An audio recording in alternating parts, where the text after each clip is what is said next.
Number 6 here, they're giving us a model that is, this is the model right here, d equals t plus 8 over 2. And they're asking us to say for every increase of 1 year in age, by how many inches will the diameter of the oak tree increase? So I'm going to show you the number picking method, which is a little bit longer, but a little easier to grasp. And then I also have a shortcut for this one. For number picking,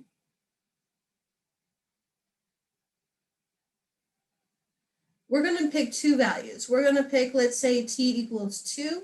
And then we want to know what happens when t increases by 1 year. So we're also going to pick t equals 3, and we'll compare our two results.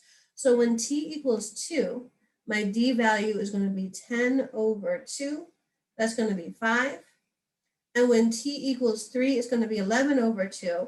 That's 5.5. Oh, it looks like I had an increase of 0.5. So A will be my answer. That wasn't so bad for number picking. I did have to pick two numbers, but it worked out beautifully. The shortcut here is simply to look at the model. I'll rewrite it here. D equals t plus 8 over 2. You're going to ignore the intercept. So the intercept has to do with this 8.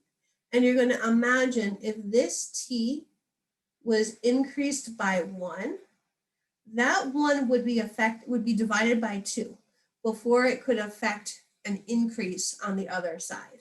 So 1 divided by 2 is 1/2. So every time I increase t by 1, that d is going to be increased by 1/2. So I didn't really have to pick any numbers to do it that way. All I had to do was ignore the intercept, imagine an increase of 1, and then let the slope, or that divided by 2, affect my increase of 1, and that will show me I'll have an overall increase of 1/2 on the d value. So that was your shortcut. If that was a little too abstract for you, no problem, just use the number picking method. It worked really well.